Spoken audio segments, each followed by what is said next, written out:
أعوذ بالله من الشيطان اللعين الرجيم. بسم الله الرحمن الرحيم. الحمد لله رب العالمين والعاقبة للمتقين والجنة للمؤمنين والنار للملحدين، والصلاة والسلام على سید الانبیاء والمرسلین سیدنا و نبینا و شفیعنا ابی القاسم محمد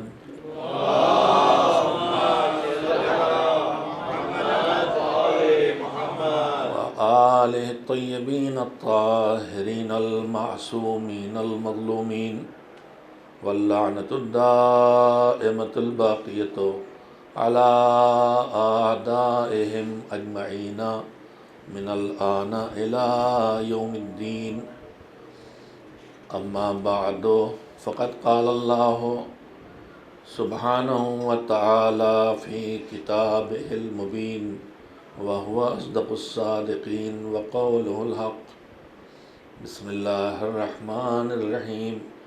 ألا إن أولياء الله لا خوف عليهم ولا هم يحزنون الذين آمنوا وكانوا يتقون لهم البشرى في الحياة الدنيا وفي الآخرة لا تبديل لكلمات الله ذلك هو الفوز العظيم. صلوات بھیجیں محمد وعلى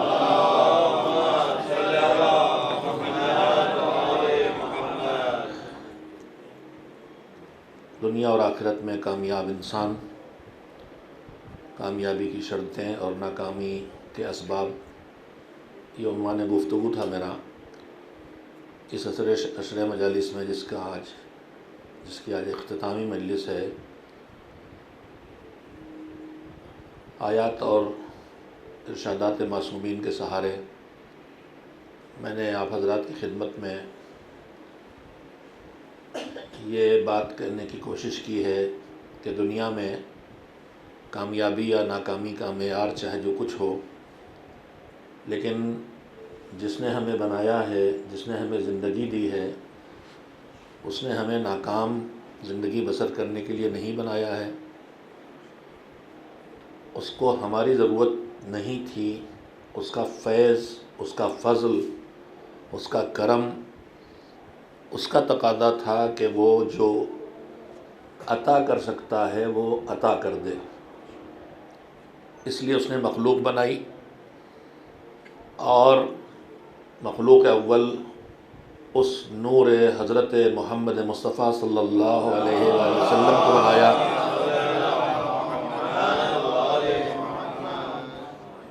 جس کو وہ سب فضل و کمال عطا کر دیے کہ جو کسی مخلوق کے پاس آ سکتے ہیں. اور اس لیے عطا کیے کہ اب ہم کو جو بنایا ہے تو ہم بھی اس کے فیض سے اپنے آپ کو محروم نہ رکھیں. اس کے فیض کا تقاضا ہے، ہم اس لیے بنے ہیں، نہ ہمیں اس نے ستانے کے لیے بنایا ہے، نہ جہنم میں جانے کے لیے بنایا ہے. دنیا اور آخرت میں بہتر سے بہتر بنا کے جینے کے لیے بنایا ہے. مگر ہر نتیجے تک پہنچنے کے لیے کچھ شرطیں ہوتی ہیں.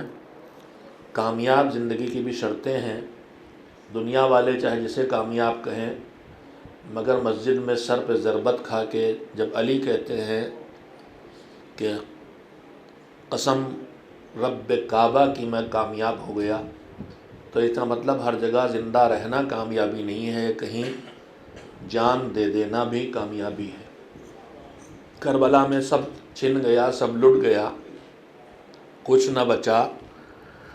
لیکن امام صادق اور ائمہ صادقین نے کربلا والوں کے لیے جب بھی زیارت کی، ان کی سلام کیا ان کو، تو اصحاب حسین اور انصار حسین کے لیے قسم کھا کے کہا کہ فزتم واللہ فوزا عظیما، اللہ کی قسم تم بہت بڑی کامیابی تک پہنچے۔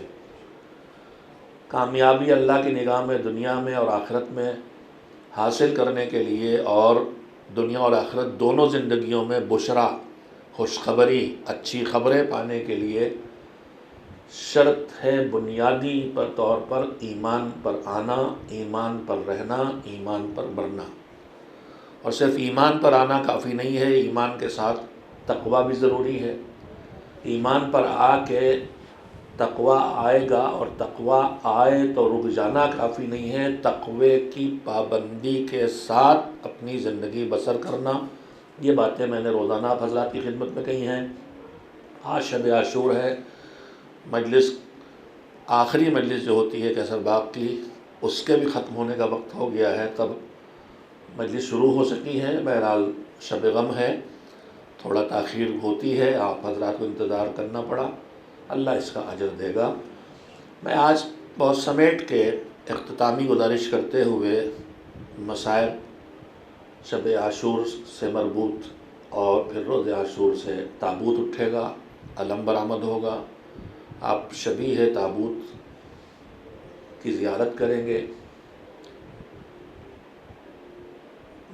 آج اس انکار نے، جو انکار مدینے میں ولید کے سامنے حسین نے کیا تھا، اس نے اپنی عملی شکل دکھائی ہے۔ ولید نے، میں اسی پہ گفتگو کرنا چاہتا ہوں، اور اپنے موضوع سے شب عاشور کی مناسبت کے ساتھ ساتھ اختتامی حصے میں نے آپ کی خدمت میں روزانہ عرض کیا ہے کہ جب تقوی کی بات آئے، دینداری کی بات آئے، تو ہم نیکیوں کی طرف متوجہ ہوتے ہیں اتنا گناہوں سے بچنے کی طرف متوجہ نہیں ہوتے، اور نیکیوں میں بھی ہم جتنا مستحب کی طرف چلے جاتے ہیں اتنا واجب پر ہمارا دھیان نہیں رہتا ہے۔ میں تفصیلات عرض کر چکا ہوں کسی حد تک۔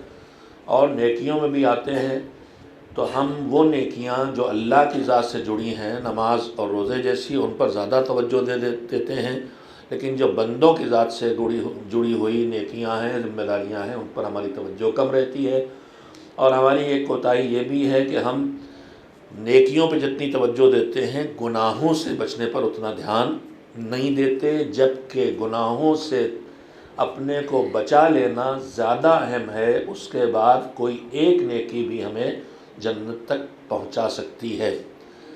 گناہ گار کے لیے لفظ ہے فاسق، جو گناہ کرے اس کے لیے عربی میں فاسق ہے۔ جو گناہوں سے بچے وہ عادل، اور جو گناہ کی زندگی میں ہو وہ فاسق۔ کوئی تیسری قسم نہیں ہے۔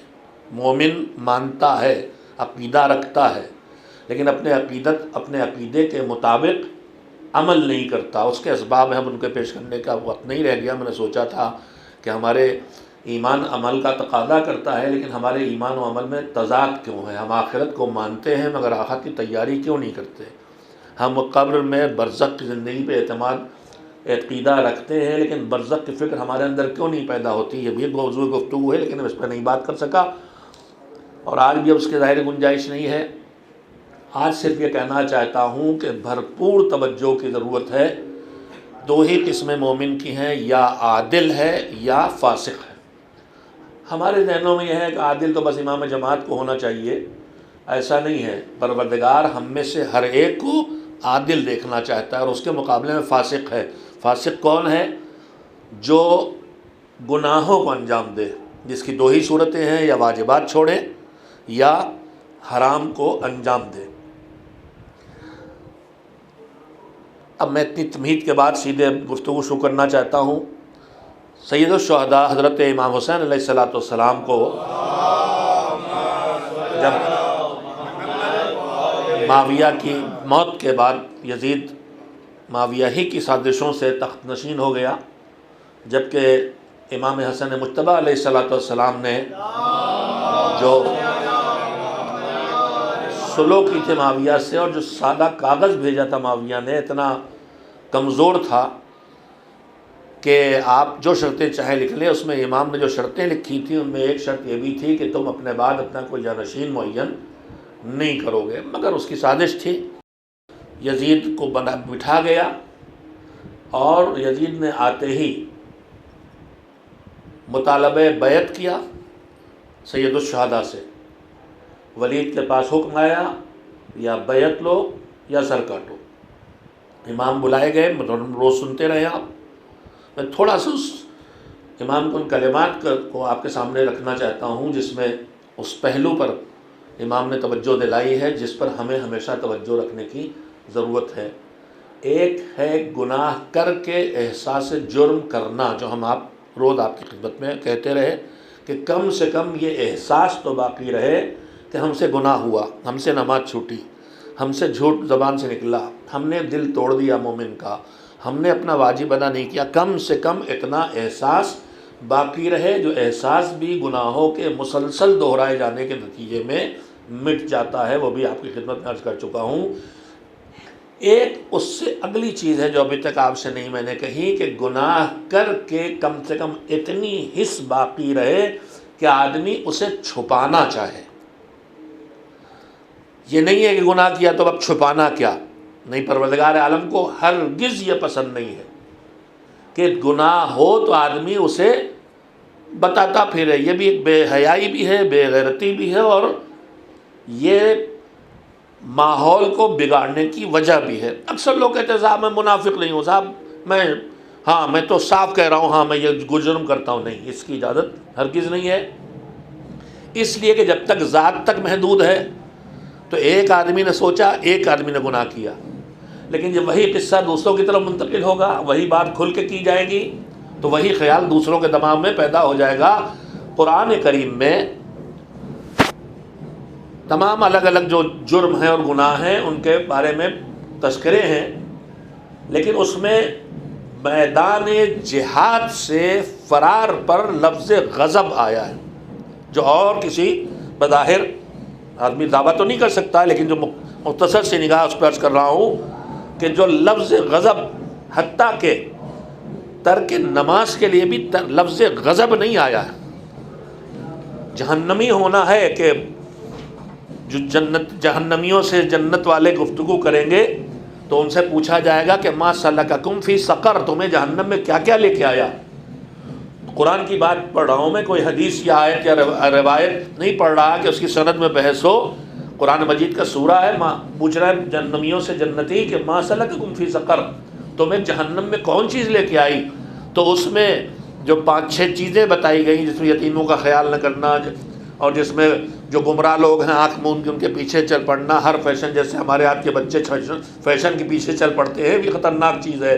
جہنم میں لے جانے والی چیزوں میں ایک چیز ہے کہ ہر گمراہ کے پیچھے چل پڑے۔ نہیں، ہمیں آنکھیں کھول کے دیکھنا ہے۔ اسی میں ہے لم نکو من المصلین، ہم نماز گزاروں میں نہیں تھے، یعنی جہنم تک لے جانے کا ذریعہ نماز کا چھوڑ دینا ہے، مگر اس کے لیے بھی لفظ غضب کہیں استعمال نہیں ہوا ہے، مگر جہاد کے میدان سے فرار۔ اب جہاد کے میدان سے فرار، چاہے وہ میدان جنگ کا جو آیت کا صریحی مطلب ہے کہ جہاں آمنے سامنے دشمن کھڑے ہیں، یا حق کی حمایت کے لیے کھڑے ہوئے پیچھے ہٹ گئے، مختلف جگہیں جہاد زندگی کے مختلف مرحلے ہیں، اس جہاد کے میدان سے فرار کے لیے اللہ باؤ بغضب من اللہ کا لفظ استعمال کر رہا ہے کہ جو پلٹے میدان جہاد سے، جو پلٹے آپ جانتے ہیں، جو بھی پلٹے باؤ بغضب من اللہ، وہ اللہ کا غضب لے کے آئے۔ ایک جملہ آپ کے ذوق کا بھی ہو جائے، اللہ کہتا ہے جو میدان جہاد چھوڑ کے بھاگے۔ اب آپ تاریخ سنتے ہی رہتے ہیں، کون کون ہے آپ کے دماغوں میں ہوگی۔ اب اس کے بعد اگر اللہ کہتا ہے غضب لے کے آئے، پلٹ آئے، تو میں لاکھ کہوں رضی اللہ عنہ، اللہ ان سے راضی ہو جائے، اللہ کے غضب والے اعلان کے بعد اب میری دعا کی کوئی گنجائش باقی نہیں رہ جاتی۔ خیر، تو جہنم کی سزا تو گناہوں پہ ہے قرآن میں، لیکن میدان جہاد سے فرار پر غضب خدا کا اعلان کیوں ہے؟ خطیب اعظم مولانا غلام نصیر اللہ مقامہ، میں نے عرض کیا نا کہ جس بات کو وہ جس طرح کہہ دیتے تھے، کم سے کم میرے اندر اتنی صلاحیت نہیں میں اس سے بہتر طور پہ اس بات کو پہچان سکوں، وہ کہتے تھے، انہوں نے فرمایا کہ وجہ کیا ہے اس کی؟ وجہ یہ سامنے آتی ہے کہ ایک آدمی میدان جنگ میں لشکر ڈٹا ہوا ہے، جنگ چل رہی ہے، لاشیں گر رہی ہیں، زخم ہو رہے ہیں، خون بہہ رہا ہے، سب ڈٹے ہیں. ایک آدمی اس میں سے نکلا اور پیچھے چلا. ابھی تک کسی کے دماغ میں نہیں تھا، لیکن ایک جو پلٹا تو اسے دیکھ کے دوسرا، اسے دیکھ کے تیسرا، اسے دیکھ کے چوتھا، اور اس کے بعد لشکر پورا فرار کر جائے گا.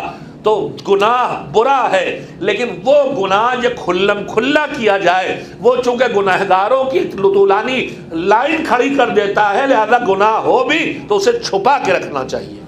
اور یہیں سے میں اس کلمات کو دہرانا چاہتا ہوں کہ یزید کا تعارف خود سید الشہداء نے کرایا ہے.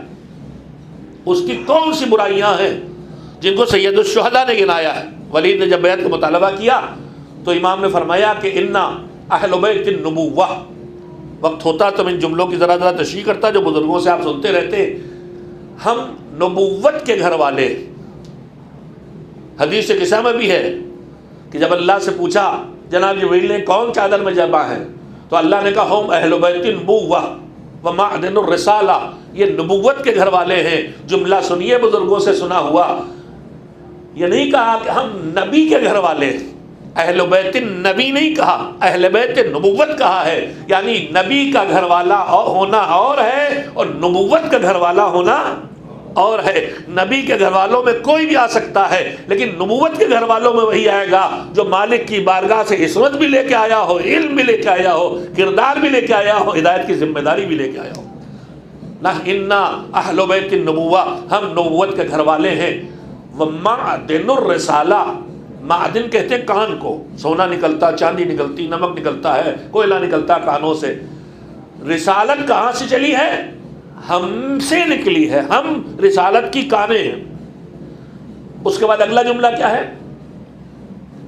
مختلف الملائکہ.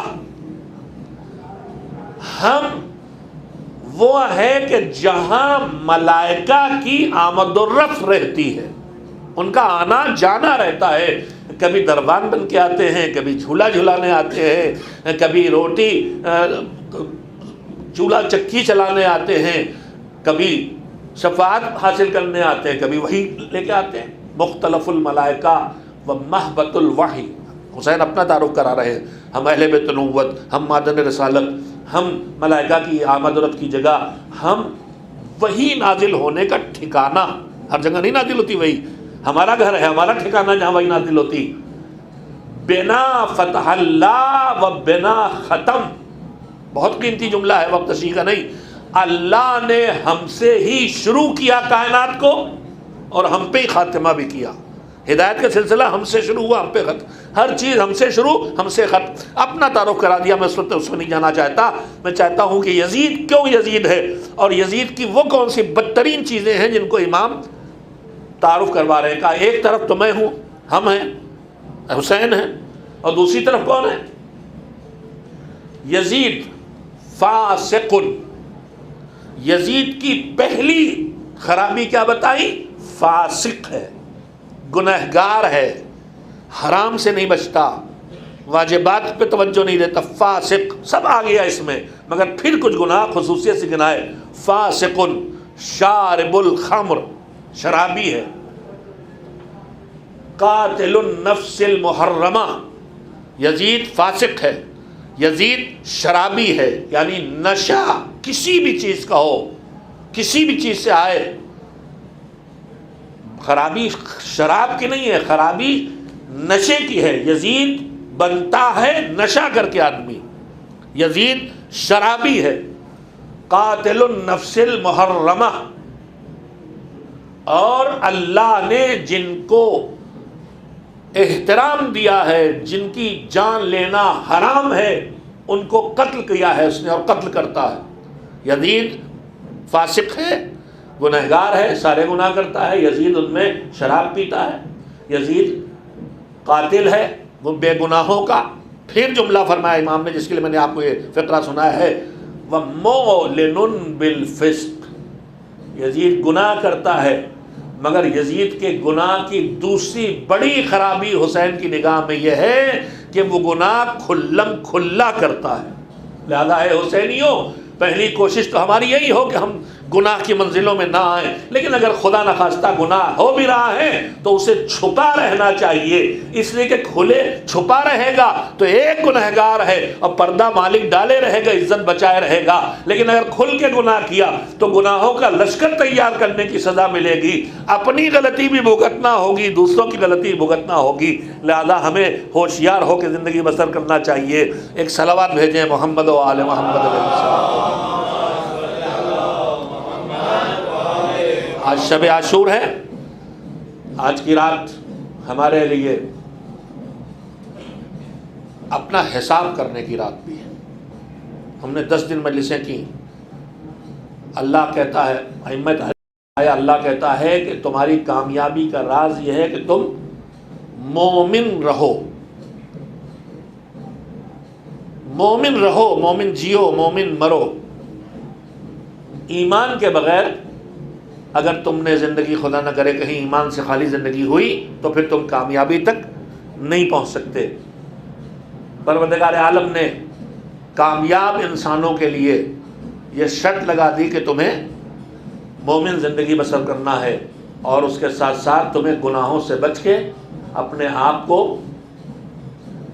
اللہ کی ناراضگی سے اور ناکامی سے بچانا ہے۔ اب آگے جملہ تو پیغام حسین مکمل کر لو۔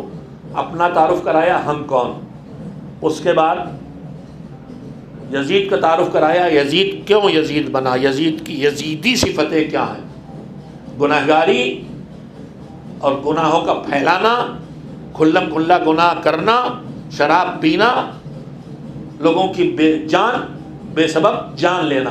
اس کے بعد ایک تاریخی جملہ مولا نے فرمایا، مثلی، سنتے رہتے ہیں عام مجلسوں میں لیکن دہرانے کا بھی فائدہ ہے، مثلی لا یبایع مثلہ، میرا جیسا یزید جیسے کی بیعت نہیں کرتا، نہیں کرے گا، اصول بتا دیا۔ حسین کے اس انکار کا مطلب واضح کروں آپ کے لیے، اپنے نوجوانوں کے لیے، ایک صلوات بھیجیں محمد والے محمد پر۔ دیکھیں ہماری زندگی اور یہ پوری کائنات جو اللہ نے بنائی اس کے 3 حصے ہیں، ایک جو گزر گیا، ایک جس میں ہم ہیں اس وقت، اور ایک جو آنے والا ہے۔ پاسٹ، پریزنٹ، فیوچر، ماضی، حال، فیوچر کو اردو میں کیا کہتے ہیں کوئی بتائے گا جی اعلیٰ؟ مستقبل، ماضی، حال، مستقبل، پاسٹ، پریزنٹ، فیوچر۔ وہ جو گزر گیا وہ پاسٹ ہے، ماضی ہے، جو حال ہے وہ فیوچر، جو اس وقت میں مجلس پڑھ رہا ہوں آپ بیٹھے سن رہے ہیں، اور فیوچر ہے، ممبر سے ہم بھی اتریں گے، آپ بھی اتریں گے، زیارت کریں گے، تابوت آئے گا، ماتم کریں گے، نوحہ کریں گے، گریہ کریں گے۔ 3 حصے ہماری زندگی کے ہیں۔ اب ایک جملہ آئی گیا تو کہہ دوں، یہ بتائیے جو پاسٹ ہمارا گزر گیا اس میں ہم کچھ بدل سکتے ہیں؟ اگر ہم پاسٹ میں بیمار ہوئے تو اسے صحت سے نہیں بدل سکتے، پاسٹ میں اگر ہم غریب تھے تو اس سے ماضی کو دولت مندی آگے ہم ٹھیک حیثیت والے بن جائیں۔ تو ہم اپنا ماضی، اپنا پاسٹ نہیں بدل سکتے دنیا کا، مگر پروردگار کا انتہائی درجہ کرم ہے کہ اگر ہم نے پاسٹ اور ماضی گناہوں میں گزارا بھی ہے تو وہ کریم کہتا ہے تم اس پاسٹ کو بھی چینج کر کے اچھا بنا سکتے ہو، توبہ کر کے، استغفار کر کے، زیادہ نیکیاں کر کے اپنی پچھلی برائیوں کو مٹا ہی نہیں سکتے۔ اللہ اتنا مہربان ہے کہ اگر اپنے ماضی پہ توجہ دو گے تو ماضی میں چاہے جھلکیاں یزیدی کردار کی رہی ہوں لیکن ہم تمہیں ہر وقت حر بنانے کے لیے تیار ہیں، اور اتنا کرم کرنے والے ہیں کہ تمہاری برائیوں ہی کو نیکیوں سے بدل دیں گے، صرف معاف نہیں کریں گے۔ ایک صلوات بھیجے محمد و آل محمد۔ آدمی اپنا پاس، اپنا ماضی نہیں بدل سکتا، مگر اس کریم پروردگار نے ہمارے لیے اپنے ماضی کو بدلنے کی بھی، اور یہی ماضی نہیں، ہم خود چلے گئے قبر میں، پورا ماضی پاس بن چکا ہے، مگر کہا اب بھی بدل سکتے ہو، اب تم نہیں بدل سکتے تو ایسے چھوڑ کے جاؤ جو تمہاری صلاح سے توبہ کریں، استغفار کریں، تمہارے ماضی کو بدل دیں، تمہاری برائیوں کی جگہ نیکیاں انجام دے کے تمہارا فیوچر درست کر دیں۔ تو 3 حصے ہماری زندگی کے، ایک ماضی ہے، ایک حال ہے، ایک مستقبل ہے۔ حسین نے یہ نہیں کہا کہ میں یزید کی بیعت نہیں کروں گا، فرمایا کیا؟ ہمارا جیسا، مجھ جیسا بھی نہیں کہا، مثلی لا یبایع مثلا، میرا جیسا، میرا جیسا یعنی کہ میں، میرا جیسا یعنی کہ یزید، لا یبایع مثلہ میرے جیسے کردار کو ملاؤ اور یزید جیسے کردار کو ملاؤ. تو حسین صرف یزید اور حسین کا فیصلہ نہیں کر رہے، کہہ رہے ہیں ماضی میں بھی کرداروں کو ملا لو. توجہ دے، شاید بات نہیں پہنچ پائی. حسین سے پہلے بھی بیعت کا شاخسانہ آیا تھا اور تاریخوں نے بگاڑنے کی کوشش کی کہ بیعت علی نے کر لی تھی کہ نہیں کر لی تھی، مگر حسین کہہ رہے ہیں مثلی لا یبایع مثلا، میرا جیسا حسین جیسے یزید جیسے کی بیعت نہیں کرے گا. ارے نہیں حسین کی بات بھی یقین آتا تو آئیے کربلا میں 9 محرم کو جب شبر لشکر لے کے آیا اور ابن زیاد کا خط لے کے آیا، یا قتل کرو یا بیعت لو نہیں تو سرداری چھوڑو. ابن سعد نے جہنم خرید رکھا تھا، لہذا اس نے کہا نہیں سرداری تو نہیں چھوڑوں گا، مگر اس نے ایک جملہ کہا کہ جو کہا جا رہا ہے یا قتل کرو یا بیعت لو، تو اس نے بھی جملہ کہا تھا ان بین جنبیہ لنفس ابی، حسین یزید کی بیعت ہرگز نہیں کریں گے، اس لیے کہ حسین کے سینے میں ان کے باپ کا دل دھڑک رہا ہے. یہ دشمن کی طرف سے ماضی کی گواہی ہے کہ نہ حسین کے بابا نے بیعت کی تھی نہ حسین بیعت کریں گے. ایک صلوات بھیجے محمد و آل محمد.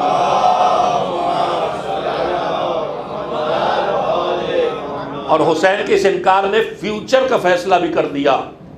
اقرار دوست کرے فضیلت کا تو کوئی بات نہیں، دشمن اقرار کرے فضیلت اور اس پر اپنے منصوبے بنائے، یہ ہوتا ہے کمال. میں نمونہ یاد دلاؤں خالی آپ کو، میدان صفین میں، جنگ صفین میں جب لشکر مولا علی کا پہنچا ہے معاویہ کے مقابلے میں، تو معاویہ کا لشکر پہلے پہنچ چکا تھا اور جو میدان میں اکلوتا پانی کا ذخیرہ تھا چشمہ، وہاں پر اس نے قبضہ کر لیا تھا اور خوشی منا رہے تھے کہ اب ہمیں لڑنا ہی نہیں پڑے گا، پانی نہیں دیں گے، پیاسے مر جائیں گے یا واپس چلے جائیں گے. لشکر پورا خوش تھا، ہمیں لڑنا نہیں پڑے گا.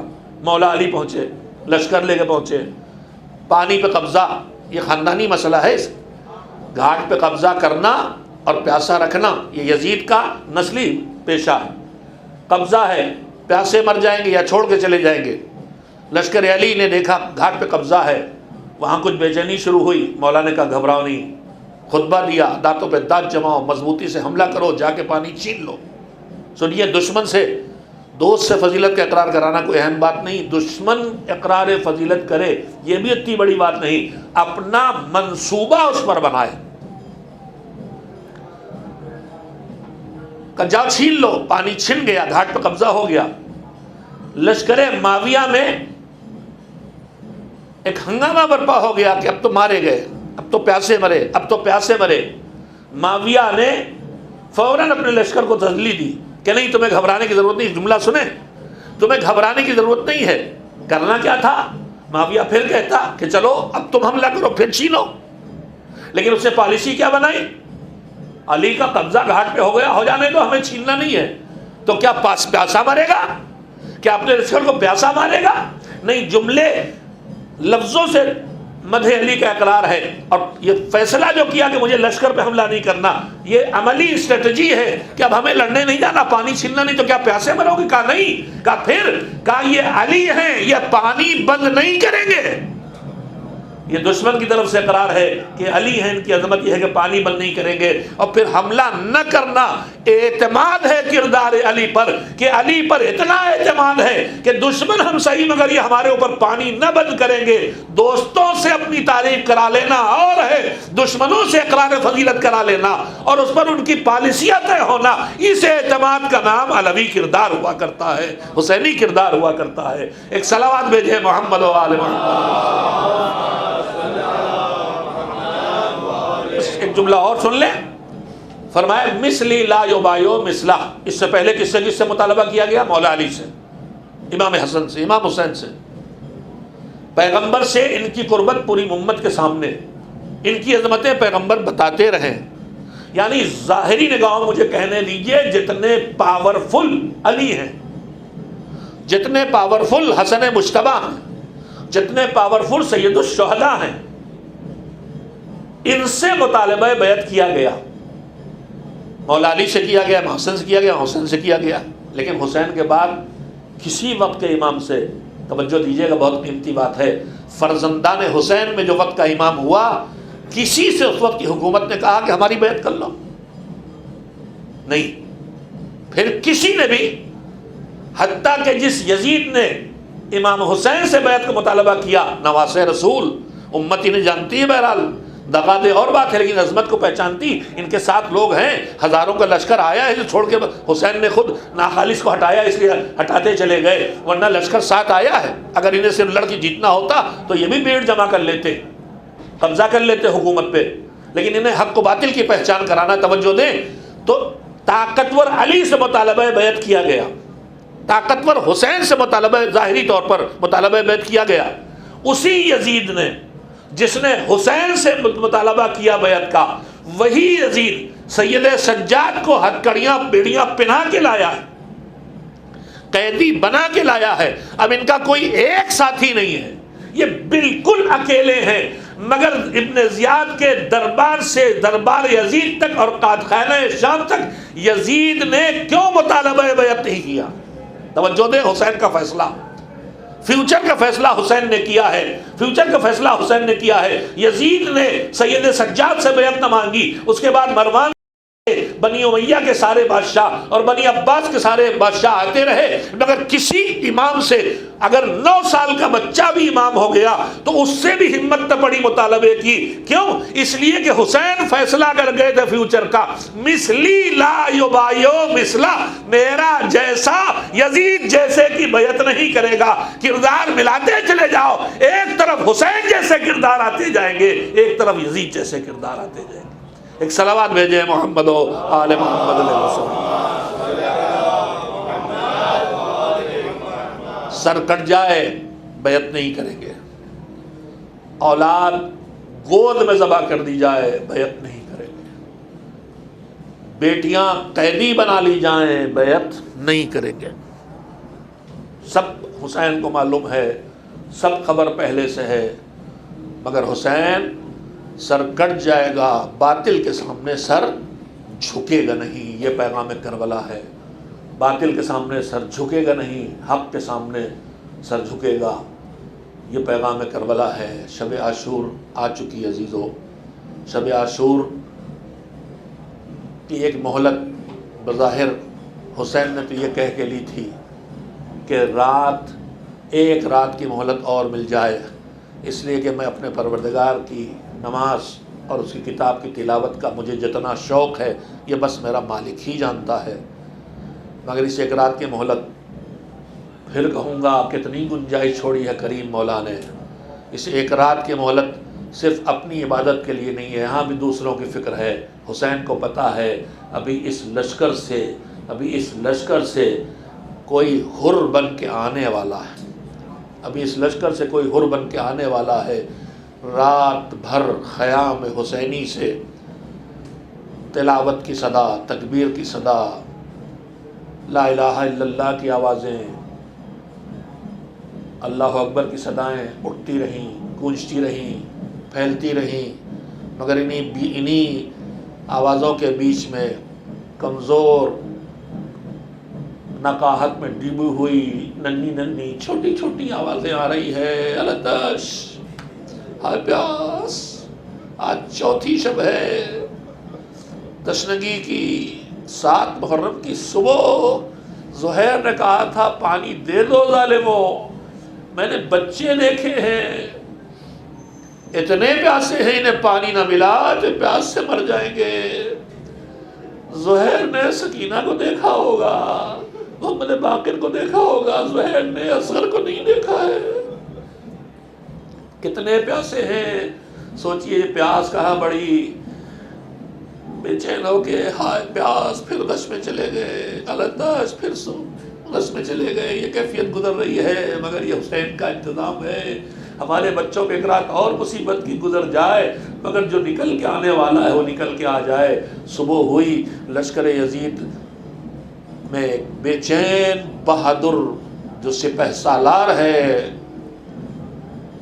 لشکر یزید کا، اسے اس کے دوست نے دیکھا، حر یہ بے چینی کیسی ہے؟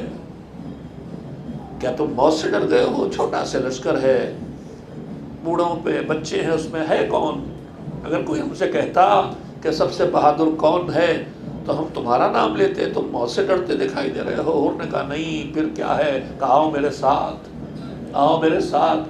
تھوڑا فاصلے پہ لے گئے، کہا خیام حسینی کی طرف کان دھرو۔ ادھر سے ہلکی ہلکی آوازیں ننھے بچوں کی آ رہی تھی، الداش ہائے پیاس مارے ڈالتی ہے، ہائے پیاس مارے ڈالتی ہے۔ کائنہ بازوں نے بے چین کیا، میں نے اپنے کو جنت و جہنم کے درمیان پایا اور میں نے فیصلہ کر لیا ہے میں جہنم میں نہیں جاؤں گا، جنت جانا ہے مجھے، سب چھوڑ دوں گا۔ اور آئے حسین کے لشکر میں، استقبال ہوا، حسین نے کلیجے سے لگایا، رخصت کیا۔ پہلا مجاہد جو لڑنے کے لیے گیا وہ کا بیٹا ہے، مگر شاید اس سے بھی پہلے لشکر صبح ہوئی نماز کے بعد ایک مرتبہ ابن سعد نے کمان میں تیر جوڑ کے پہلا تیر خیام حسینی کی طرف بھیجا، گواہ رہنا پہلا تیر میں نے پھینکا ہے۔ چند لمحوں میں انصار حسین نے نگاہوں میں فیصلہ کیا، جسم کی دیوار پناہ کے خیموں کے آگے کھڑے ہو گئے، خیموں تک تیر نہ پہنچے۔ خیموں میں زینب کبریٰ ہیں، خیموں میں ام کلثوم ہیں، خیموں میں سکینہ ہیں، خیموں تک تیر نہ پہنچے، مخدرات تک تو دور کی بات۔ جسموں کی سب بن گئی، تیروں کی بوچھار ہوتی رہی، کچھ تلواروں سے کاٹے، کچھ ڈھالوں پہ روکے، کچھ سینوں اور گلوں پہ روکے۔ پہلے ہی حملے میں ایک بڑا لشکر شہید ہو گیا، اور اس کے بعد دھیرے دھیرے جنگ شروع ہوئی، دھیرے دھیرے جنگ آگے بڑھی، ایک کے بعد ایک مجاہد جاتا رہا۔ حسین لاشوں پہ لاشیں اٹھا کے لاتے رہے۔ دوست اور احباب کے بعد گود کے پالوں کی باری آئی، کبھی اونا محمد کی لاش لے کے آئے، کبھی مسلم کے بیٹوں کے جنازے لے کے آئے، کبھی گود کے پالے بھیا کے یتیم کے جسم کے ٹکڑوں کو سمیٹ کے لے کے آئے۔ اور آخر وہ وقت بھی آیا کہ جب حسین عباس کی لاش کو فرات کے کنارے چھوڑ کے آئے، اور ٹکڑے ٹکڑے جو جوان بیٹے کو زندگی میں کاٹ ڈالا گیا تھا، اس کے جسم کے ٹکڑوں ٹکڑوں کو بچوں کے سہارے میدان میں لے آئے۔ اور وہ وقت بھی آ گیا کہ اب 6 مہینے کے لال کی قربانی بھی دے دی۔ اب سیدہ کا لال خیمے میں پہنچا، فضہ کو بلایا، فضہ جا فلاں صندوق میں میرا وہ پرانا لباس رکھا ہے، وہ لے آ، مگر دیکھ میری بہن زینب کی نظر نہ پڑے۔ فضہ گئی، لباس لے کے آ رہی تھی، ایک مرتبہ زینب کبریٰ نے دیکھ لیا، کیسے ممکن ہے بھیا کہ ایک لمحے پہ نظر ہے، فضہ کیوں لے جا رہی ہے؟ کہا آپ کے بھیا نے لباس بنایا ہے۔ کہا یہ کیوں کہتی ہے کہ لباس لے کے جا رہی ہے؟ یہ کیوں نہیں کہتی میرے بھیا کا کفن لے کے جا رہی ہے؟ زینب سمجھ گئی بولا میں آنے والی آ گئی بھیا کے پاس۔ حسین نے اس پرانے لباس کو بھی اور پارا کر کے پہنا، تاکہ ظالم جب لوٹے تو کم سے کم یہ لباس رہ جائے۔ مگر ظالم کیسے ظالم تھے، ارے حملہ کر کے لباس چھین رہے تھے، حسین نے اپنے دست مبارک سے روکنا چاہا تو ہاتھ بھی کاٹ دیا تھا۔ اجرکم اللہ، ارے گرد و غبار کا کفن پہنے حسین کی لاش کربلا میں پامال پڑی تھی۔ تبھی تو زینب نے یہ مرثیہ پڑھا تھا کہ نانا رسول اللہ آپ پہ ملائکہ سماوات درود و سلام بھیجے، اور آپ کے بچے کی لاش یوں بیرو کفن خاک میں ڈوبی زمین پہ پڑی ہے۔ اجرکم اللہ، ان کا لباس کا کہنا بڑا آسان ہے۔ حسین نے لباس پارا کر کے پہنا، کہا زینب اب بڑا سخت مرحلہ ہے، تمہاری مدد کی ضرورت ہے، میرے ساتھ چلو، میرے ساتھ چلو۔ کہاں؟ جہاں مستقبل کا امام غش کے بیماری کے بستر پہ غش کے عالم میں پڑا ہے، چلو۔ حسین کو اندازہ ہے کہ اب اکیلے حسین نہیں سنبھال سکیں گے، لہذا زینب کو ساتھ ہونا چاہیے۔ سجدہ سجاد کے خیمے میں پہنچے، زینب کبریٰ آگے بڑھی، بیمار بھتیجا غش میں پڑا ہے۔ کب سے غش میں ہے اندازہ لگائیے، کب سے غش میں ہے۔ سید کبریٰ زینب کبریٰ نے بھتیجے کا سر اٹھا کے گود میں رکھا، چہرے پہ ہاتھوں کو ملنا شروع کیا۔ بیٹا آنکھیں کھولو، دیکھو تم سے کمل ملنے آیا ہے، دیکھو تمہارا بابا تم سے ملنے آیا ہے۔ بڑی مشکل سے سجاد نے، کمزور سجاد نے آنکھیں کھولی، سامنے بابا کے سرابہ میں نظر پڑی، خون میں ڈوبا بدن، زخموں سے چور بدل. ارے بابا یہ کیا ہوا؟ کہا جنگ چل رہی ہے. یعنی کب سے سجاد قسم ہے جنگ چل رہی. کہا بابا جنگ چل رہی. حبیب کیا ہوئے؟ زہیر کیا ہوئے؟ کہا سب شہید. ارے میرا چچا عباس کہاں ہے؟ بازو کٹا کے سو گیا فرات پہ. میرا بھیا اصغر. ارے سجاد کو یقین نہیں آ رہا ان میں سے کوئی ہو میرے بابا کے عالم ہو. ارے کوئی نہیں بچا، بس مردوں میں تم بچے ہو کہ ہم بچے ہیں. کوہنیاں ٹھیکی، پھوپھی اماں سہارا، پھوپھی اماں عصا، پھوپھی اماں تلوار. کیوں؟ کہا بابا آپ تنہا ہے تو میدان میں جاؤں گا. حسین نے کہا بیٹا تمہیں کربلا کے بعد کوفہ و شام کے میدان طے کرنا ہے، تم صبر کرو. سجاد سے رخصت ہوئے، رخصت آخر کے لیے خیمے میں پہنچے. ایک ایک بی بی کو سلام شروع کیا. ام کلثوم تم پہ سلام، رباب تم پہ سلام. ارے ہم سوچ نہیں سکتے ابھی تک جب کوئی جاتا تھا تو ڈھارس کے لیے کوئی ہے. اکبر گئے تو عباس گئے تو اکبر ہے، قاسم گئے تو عباس ہے. ارے کوئی نہیں تو حسین ہے. مگر اب حسین جا رہے ہیں تو ان بیویوں کی ڈھارس کون بنائے؟ سلام تم پہ رباب، سلام تم پہ فضا، سلام تم پہ ام فروا. بیویاں خیموں کے آگے قنات لگی ہے، سب بنا کے کھڑی ہو گئی. حسین سر جھکائے ہوئے گزر رہے ہیں. رخصت آخر ہے، رخصت آخر ہے.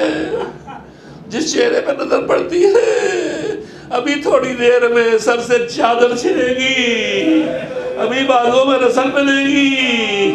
ارے ابھی تماچے لگائے جائیں گے، ابھی پشت پہ تالیانے پڑیں گے جہاں سے گزر رہے ہیں. ارے میری بچی کے کانوں سے گوشوارے چھینے جائیں گے، بازیں چھینی جائے گی، سر سے چادر چھینے گی، نیزے کی انیاں چوب ہو جائیں گی. سر جھکائے ہوئے حسین آگے بڑھے. بہن سے خدا حافظ. خطیب اعظم سے جملہ سنا ہے، شاید نفسیات ہو. زینب بہت بے چین تھی، بہت مضطرب تھی. ایک مرتبہ حسین نے کہا بہن اگر تم اسی بے چین چہرے سے رخصت کرو گی تو جب خنجر چلے گا تو یہی بے چین چہرہ مجھے اور تڑپائے گا. میری بہن مجھے مسکرا کے رخصت کرو. زینب نے کہا بھیا جاؤ، خدا حافظ. رہوار تک پہنچے، لجامِ فرس ہاتھ میں لی. حسین کے دل پہ کیا بیت رہی ہے بس زینب سمجھ سکتی ہے. ارے اب تک گھوڑے پہ سوار ہوتے تھے، اب بعض بازو پکڑے ہیں، اکبر رکاب تھامے ہیں، قاسم گھوڑا سنبھالے کھڑے ہیں. اب حسین نے داہنے مڑ کے دیکھا، بائیں مڑ کے دیکھا. زینب سمجھ گئی آگے بڑی بھیا. ارے ملعون نہ ہو، عباس نہیں زینب ہے، اکبر نہیں زینب ہے. بازو بھی پکڑا، رکاب بھی سنبھالی، بھیا کو سوار کیا. حسین نے گھوڑے کو اشارہ کیا آگے بڑھ. گھوڑا کھڑا ہے. پھر کہا مجھے نانا کے گھوڑے، مجھے پتہ ہے تو بھی بہت پیاسا ہے، بہت بھوکا ہے، صبح سے بہت زحمت دی تجھے، بس یہ آخری زحمت ہے، اس کے بعد تجھے زحمت نہ دوں گا، بس مجھے ایک بار میدان کارزار میں پہنچا دے. مگر گھوڑا رکا رہا. ایک مرتبہ سر جھکایا، سر اٹھایا، اپنی زبان بے زبانی سے کہہ رہا ہے کیسے چلوں آقا، ذرا پیروں کی طرف تو دیکھیے. اب جو حسین نے جھک کے نگاہیں ڈالی تو ننھی سے سکینہ لپٹی ہے. ارے میرے بابا کو نہ لے جا. حسین ایک بار پھر گھوڑے سے اترے، سکینہ کو رخصت کرنے کے لیے آمادہ کیا. بیٹا نہ جاؤں گا پھر دین کیسے بچے گا، جاؤ بابا بس ایک بار کلیجے سے لگا لو. شکستہ دل حسین، شکستہ کمر حسین، زخمی حسین، بھوکا حسین، پیاسا حسین. شہیدوں کی لاشوں کو اٹھایا، جس نے اٹھایا ہے دن پر وہ حسین. مقتل میں آیا، میدان میں آیا، حملہ شروع کیا. ارے کہاں بھاگتے ہو بھیڑو، کہاں بھاگتے ہو بھیڑیو، تم نے ہمارے اکبر کو مار ڈالا، تم نے ہمارے عباس کے بازو کاٹے، تم نے ہمارے قاسم کو پامال کر ڈالا. رکو رکو، جدھر جاتے ہیں سر اڑتے دکھائی دیتے ہیں. ایک طرف سے لشکر کا ایک طرف پھٹتا جاتا ہے. لڑتے لڑتے ایک مرتبہ حسین نے پیروں کو رکاب میں ڈالا، تن کے کھڑے ہوئے، آواز دی عباس.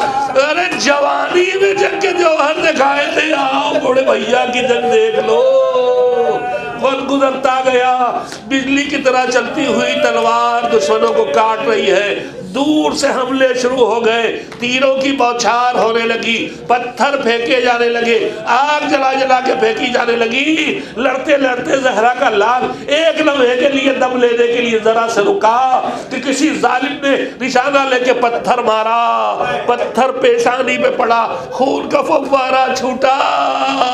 فرزند زہرا نے قبا کا دامن اٹھا کے چاہا کہ اس سے پتھر کے زخم سے خون کو پاک کرے، ظالم کو ایک نشانہ مل گیا، تیر پھلوں کا تیر سنسناتا ہوا قلب حسین میں اترا۔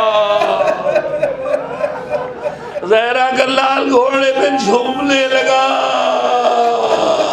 گھوڑے نے پیروں کو توڑا، بازو پکڑ کے نہیں اتار سکتے۔ ارے پیرا کا لال ایک مرتبہ زمین کی طرف آیا، تیروں پر جسم رک گیا، تصور سے باہر ہے۔ دھیرے دھیرے جسم نازنین حسین زمین تک پہنچا، خاک جمع کر کے سجدے میں پیشانی رکھی، ادھر ظالم خنجر لے کے بڑھا، ادھر زینب بےچین ہو کے نکلی، میرا بھیا کہاں ہے؟ ایک مرتبہ بھائی نے، غیرتدار بھائی نے اشارہ کیا، واپس جاؤ میری بہن، ابھی حسین زندہ ہے۔ زینب نے خیموں میں قدم رکھا، رگے گلے حسین، گلوے حسین پہ خنجر چلا۔ ارے ذوالجلال نے خون کو پیشانی سے ڈبویا، پیشانی کے خون میں ڈبایا، لشکر کے درمیان سے راستہ بناتا ہوا ارے خیام حسینی تک پہنچا۔ ارے گھوڑے کی آواز سن کے تکینہ دوڑ کے آ گئی، میرا بابا آ گیا، میرا بابا آ گیا۔ مگر دیکھا تو سوار آیا تھا، سوار نہیں آیا، سوار نہیں آیا۔ ماتم برپا ہو گیا، حسین کی لاش پامال ہوئی۔ بیٹا دفنانے آیا تو چٹائی میں سمیٹ کے جسم کے ٹکڑوں کو دفن کر دیا۔ نہ حسین کا تابوت اٹھا، نہ جنازے کو کاندھا دینے والے تھے۔ آؤ آؤ اس مظلوم کا ماتم کرے، اس حسین کے تابوت کو کاندھا دے جس کے کاندھا دینے والے کربلا میں نہ تھے۔ ماتم حسین، ماتم شہید آدم، ماتم سید الشہداء۔